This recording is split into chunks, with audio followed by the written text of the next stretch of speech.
تو یہ جو آدم علیہ السلام کا یہ مقام اور مرتبہ تھا کس بنیاد پہ تھا؟ میں حوالہ دے دیتا ہوں قرآن مجید سورہ بقرہ پہلے پارے کی آیت 31 کھول کے پڑھو. وَعَلَّمَ آدَمَ الْأَسْمَاءَ كُلَّهَا ثُمَّ عَرَضَهُمْ عَلَى الْمَلَائِكَةِ فَقَالَ أَنْبِئُونِي بِأَسْمَاءِ هَؤُلَاءِ إِن كُنتُمْ صَادِقِينَ قَالُوا سُبْحَانَكَ لَا عِلْمَ لَنَا إِلَّا مَا عَلَّمْتَنَا. ہمارے پاس ان چیزوں کا علم نہیں ہے جو اللہ نے حضرت آدم علیہ السلام کو سکھائے. اس علم کی بنیاد پر اللہ نے فضیلت دی حضرت آدم علیہ السلام کو، فرمایا کہ سجدہ کرو. حضور اقدس صلی اللہ علیہ وسلم کو اللہ نے ہر صفت کامل درجے میں دی. علم کتنا دیا؟ وَعَلَّمَكَ مَا لَمْ تَكُنْ تَعْلَمْ، جو آپ نہیں جانتے تھے اللہ نے آپ کو سکھا دیا. اتنا علم. لیکن پھر بھی قرآن کی سورہ طٰہٰ پڑھو، پھر بھی قرآن کہتا ہے کہ میرے حبیب اب بھی اللہ سے دعا مانگو، رب زدنی علما، اے میرے رب میرے علم میں اضافہ فرما. اتنا علم دیا. پورے قرآن کی آیتیں اٹھا کے کوئی ایک بھی بتائے یا ذخیرہ احادیث میں ایک حدیث ڈھونڈ کے لے آئے کہ حضور صلی اللہ علیہ وسلم نے کبھی کسی اور چیز کی کثرت اللہ سے مانگی. قل رب زدنی علما.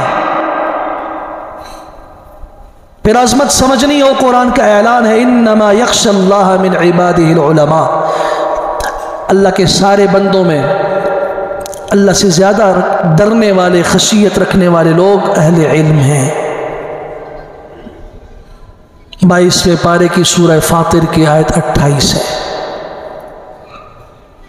انما یخشی اللہ من عبادہ العلماء. اس لیے آج فیصلہ کرو. مجھے ایک صاحب نے ایک بات پوچھی، اس سے ذرا یہ بات آسان ہو جائے گی سمجھنی. اس نے کہا حضرت یہ جو بجلی اور گیس کی چوری ہوتی ہے اس کے بارے میں آپ کیا کہتے ہیں؟ میں نے کہا چوری بھی کہتے ہو اور پھر مجھ سے پوچھتے ہو کہ اس کے بارے میں میں کیا کہتا ہوں؟ بجلی اور گیس کی چوری کے بارے میں آپ کیا کہتے ہیں جب خود اس کو چوری کہہ رہے ہو؟ جواب تو تمہارے سوال کے اندر موجود ہے. یہ آج کا طبقہ، امام صاحب، مولوی صاحب، صاحب علم، عالم دین، لیکن ایسا جب اس کو عالم دین کہہ رہے ہو، اس کو امام صاحب کہہ رہے ہو، اس کو قاری صاحب کہہ رہے ہو، اس کو حافظ قرآن کہہ رہے ہو، پھر کہتے ہو کہ جی میں آپ کو نہیں مانتا، آپ ایسے آپ ویسے. تو آپ خود اپنے سوال کے اندر غور کرو کہ آپ کیا رہے ہو.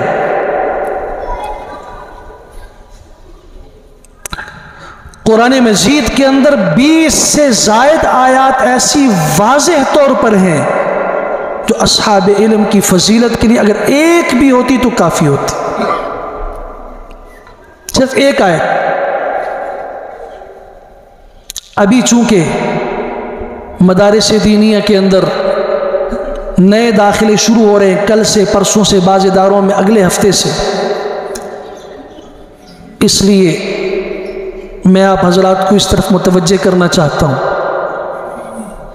اپنے لیے اپنی دنیا کے اندر، اپنی زندگی میں اپنے ہاتھوں سے اپنی اولاد میں سے ایسا پودا لگا کے جاؤ کہ آپ کو بھیک نہ مانگنی پڑے کسی سے ایصال ثواب کے لیے، آپ کو کرائے پر طالب علم منگوانے نہ پڑیں کہ میری ماں فوت ہوئی، اس کا سالانہ ختم ہے، 10 طالب علم بھیج دیجئے وہ قرآن پڑھے.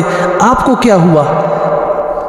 کیا ماں کا اتنا حق تھا کہ آج سال کے بعد اس کو یاد کیا جائے؟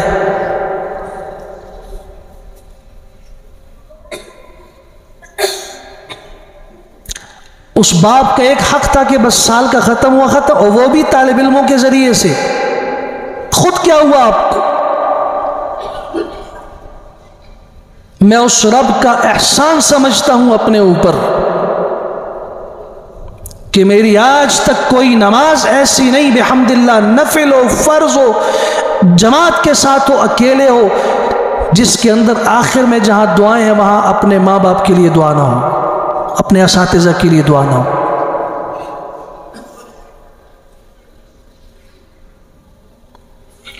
یہ ہے اپنے ہاتھوں سے لگاؤ، قرآن کے لیے وقف کرو اپنی اولادوں کو، اور ڈاکٹر بھی بنے، انجینئر بھی بنے، وکیل بھی بنے، قرآن کے حافظ اور محافظ بھی بنے۔ یہ نہیں کر سکتے کم از کم کسی اپنے قریب کے کسی ادارے کے اندر جہاں طلبہ پڑھتے ہیں کسی ایک آدھ طالب علم کی کفالت لے لو، جا کے مدرسے سے پوچھو ایک طالب علم کا میکسیمم خرچہ ماہانہ کتنا آتا ہے، سالانہ کتنا آتا ہے، یہ طالب علم کی کفالت میں کرتا ہوں، میری اولاد نہیں ہے یا ہے لیکن وہ بڑی ہو چکی، اب وہ قرآن کی حافظ نہیں بن سکتی، عالم نہیں بن سکتی، ایک طالب علم کا کتنا اخراجات آتے ہیں ماہانہ، میں ایک طالب علم کی کفالت ادا کرتا ہوں، اس کی ذمہ داری اٹھاتا ہوں، انشاءاللہ یہ آپ کا بچہ بن کے کل قیامت کے دن اللہ کی عدالت میں آپ کے حق میں گواہی دے گا، کہے گا کہ فلاں آدمی نے میری کفالت اٹھائی۔ اور دنیا کا سب سے پیارا رشتہ ہے بھی یہ علم والا رشتہ، دین اور اسلام والا رشتہ، جس میں اتنی مٹھاس ہے کہ وقت نہیں کہ میں بیان کروں۔ میری دعاؤں میں یہ بات بھی شامل ہوتی ہے، اللہ جب سے میں نے الف با تا ثا شروع کیا نورانی قاعدہ، بڑھتے بڑھتے قاعدہ پڑھا، ناظرہ پڑھا، حفظ کیا، تجوید پڑھی، قرات پڑھی، علم حاصل کیا، جو ٹوٹا پھوٹا، آج تک آپ نے اپنے گھر کے ساتھ وابستہ اور جوڑا ہوا ہے مصلی رسول اور محراب رسول کی اور ممبر رسول کی، آپ نے عزت مجھے بخشی ہوئی ہے۔ اللہ اس پورے سفر میں جس آدمی کی کوششیں اور محبتیں شامل رہی، خواہ مالی اعتبار سے تھیں یا خوشی کے اعتبار سے تھیں، اللہ انہیں آج زندہ ہیں تب بھی فوت ہو چکے، تب بھی اجر سے محروم نہ فرما۔ یہ ہے ایصال ثواب، آپ کو پتہ تک نہیں ہے، آپ کو پتہ تک نہیں ہے، سوئے ہوئے ہیں، سردیوں کے اندر 6:15 بجے نماز ہو رہی ہے، 6:25 پہ نماز ہو رہی ہے، اور 4 بجے 6-7 سال کا معصوم بچہ اونگتے پھرتے آ کے وہ جب اٹھ کے جس کے اوپر ابھی نماز تک فرض نہیں ہوئی ہے، وہ جب تہجد کی 2 رکعت پڑھ کے کہے گا اللہ میرے ماں باپ کے اوپر بھی رحم فرما، ہمارے محلے والوں پہ بھی رحم فرما، آپ کیا سمجھتے ہیں اس کی دعا کو اللہ یوں ضائع کر دیں گے؟ ان مدارس کے اندر اللہ کی قسم ہر بچہ ایسا کرتا ہے،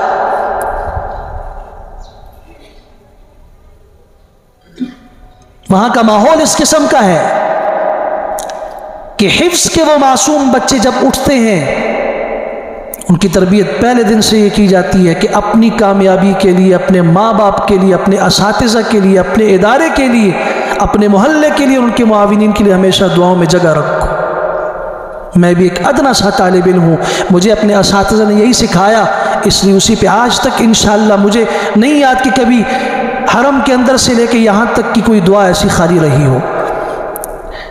اس لیے اپنے بچوں کو حافظ قرآن بنائیے، مدارس میں بھیجیے۔ دین کے ساتھ آپ اور میں محبت نہیں کریں گے، اس کو ہم ہلکی نظر سے دیکھیں گے، اور کون ہوگا اس کی عزت کرے گا؟ ایسے افراد پیدا کرو جو دین کو غیرت سمجھ کے، آج خاندان کی غیرت پہ مر مٹنے والے لوگ بے شمار موجود ہیں اس مجمع میں، ہر آدمی اپنے ماں باپ کی غیرت پہ بھی مرنے کے لیے تیار ہے، اپنے خاندان اور قوم کی غیرت کے، اپنے علاقے کی غیرت پہ بھی مرنے کے لیے تیار ہے۔ کبھی دین کے اوپر بھی غیرت کرنے والے جذبے پیدا کرو کہ ہمارے دین کے بارے میں کوئی بات کرے، ہمارے علماء کے بارے میں کوئی بات کرے، ہمارے اساتذہ کے بارے میں کوئی بات کرے، ہماری مساجد مدارس کے بارے میں کوئی بات کرے، مسلمان کا دل دہل جائے۔ اگر وہ ہاتھ نہیں اٹھا سکتا، کم از کم دل میں نفرت تو کر سکتا ہے کہ اللہ یہ غلط کر رہا ہے، مجھے اس کے اس عمل سے نفرت ہے۔ اللہ تعالی ہمیں ہوش بھی نصیب فرمائے، عمل کی توفیق بھی نصیب فرمائے۔ وآخر دعوانا الحمدللہ رب العالمین۔